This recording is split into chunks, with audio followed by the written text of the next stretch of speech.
சென்னையில் அமைச்சர், அரசு அதிகாரிகள், அரசியல் பிரமுகர்கள் வீடுகளில் வருமான வரித்துறை அதிகாரிகள் சோதனை மேற்கொண்டு வருகின்றனர்.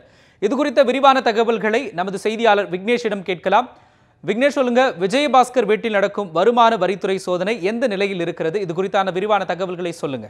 நிச்சயமாக மோகன், காலை 6 மணி முதலிருந்தே இந்த சோதனையானது தொடர்ந்து நடைபெற்றுக் கொண்டிருக்கிறது. தற்போது வரை இந்த சோதனையானது தொடர்ந்து நடைபெற்றுக் கொண்டிருக்கிறது. இந்த சூழலை பொறுத்தவரையில் இந்த வருமான வரி சோதனைக்கு எதிர்ப்பு தெரிவித்து ஏராளமான அதிமுக தொண்டர்கள், நிர்வாகிகள் உள்ளிட்ட பலர் இந்த எதிர்ப்பு தெரிவித்து தொடர்ந்து பசுமை வழிச்சாலையில் அமைந்திருக்கக்கூடிய விஜயபாஸ்கர் இல்லத்தை முற்றுகையிட்டு தொடர்ந்து போராட்டத்தில் ஈடுபட்டு வருகிறார்கள். குறிப்பாக இங்கு வரக்கூடிய முக்கிய நிர்வாகிகளாகட்டும், பிரமுகர்களாகட்டும் யாருக்குமே வீட்டிற்குள் செல்ல அனுமதி மறுக்கப்படுகிறது.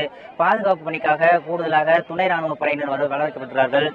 அது மட்டுமல்லாது தமிழ்நாட்டு காவல்படையை சேர்ந்த 100க்கும் மேற்பட்ட அதிகாரிகளும் இங்கு வந்திருக்கிறார்கள். அவர்களும் இங்கு வரக்கூடிய அதிமுக தொண்டர்கள், நிர்வாகிகளை எந்த ஒரு அனுமதியுமின்றி அனுமதிக்கப்படுவதில்லை. இந்த சூழலை பொறுத்தவரையில் முக்கியமாக அமைச்சர்கள் வருகை தந்திருந்தார்கள். குறிப்பாக தமிழக அரசின் டெல்லியின் சிறப்பு பிரதிநிதி தளவாய் சுந்தரம் மற்றும் கால்நடைத்துறை அமைச்சர் ரெட்டி, அது மட்டுமல்லாது உடுமலை ராதாகிருஷ்ணன் மற்றும் உணவுத்துறை அமைச்சர் காமராஜ் ஆகியோர் வந்திருந்தார்கள். இந்த சூழலை பொறுத்தவரையில் அவர்களுக்கு மட்டும் அனுமதி வழங்கப்பட்டது. அவர்கள் மட்டுமே உள்ளே சென்றார்கள்.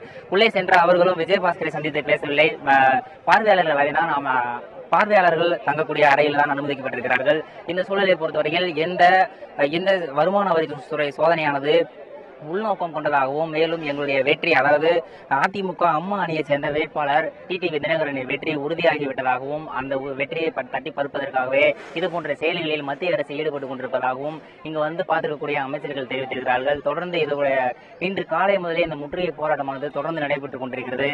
மேலும் இங்கு இருக்கக்கூடிய விஜயபாஸ்கரினுடைய ஓட்டுநர், அதாவது வண்டியின் ஓட்டுநர் மீது சிஆர்பிஎஃப் துணை ராணுவ படையினர் தாக்குதல் நடத்தியாகவும் ஒரு குற்றச்சாட்டு எழுந்திருக்கிறது. இந்த சூழலை பொறுத்தவரையில் அவரும் வெளியே சென்று செய்திகளை சந்தித்து பேட்டி அளித்தார். அவர் கூறும்போது தொடர்ந்து தன்னை தாக்கியதாகவும், மேலும் வெறுமையான பத்திரத்தில் தன்னை கையெழுத்திட வற்புறுத்தியாகவும் கூறியிருக்கிறார். இதனைத் தொடர்ந்து தமிழக சுகாதாரத்துறை அமைச்சர் விஜயபாஸ்கர் வெளியே செய்தியாளர்களை சந்தித்தார். அவர் கூறிய தகவலாவது, இதுவரை சுமார் ஒரு 10,000 கூட தன்னிடமிருந்து யாரும் கைப்பற்றப்படவில்லை. தன்னிடம் இருக்கக்கூடிய ஆவணங்கள் முழுமையும் ஒப்படைத்துவிட்டேன். மேலும் தன்னை தொடர்ந்து துன்புறுத்தி வருகிறார்கள். சிஆர்பிஎஃப் படையை சேர்ந்த துணை ராணுவ படையினர் தொடர்ந்து தன்னை துன்புறுத்தி வருகிறார்கள். மேலும் தங்களுடைய இந்த சோதனை காரணமாக காலை 4 மணி முதலே இந்த சோதனை நடைபெற்று வருகிறது. இந்த சோதனை காரணமாக தங்களுடைய குழந்தைகள் சாப்பாடு மற்றும் பள்ளிகளுக்கு செல்ல முடியாத சூழல் உருவாகி இருப்பதாகவும், இந்த சூழலின் பின்னால் மத்திய அரசு இயங்குவதாகவும் அவர் குற்றம் சாட்டியிருக்கிறார். மோகன். விக்னேஷ், இப்ப அடுத்தபடியாக பல மணி நேரமாக இந்த வருமான வரித்துறை சோதனை நடைபெற்றுக் கொண்டிருக்கும் இந்த சூழலில் இன்னும் எவ்வளவு நேரம் இந்த சோதனை நடைபெறும்? இந்த சோதனையில் ஏதாவது ஆவணங்களோ பணங்களோ சிக்கியிருக்காத வாய்ப்புகள் இருக்கிறதாக வருமான வரித்துறை அதிகாரிகள் ஏதாவது தகவல் தெரிவிச்சிருக்கிறார்களா?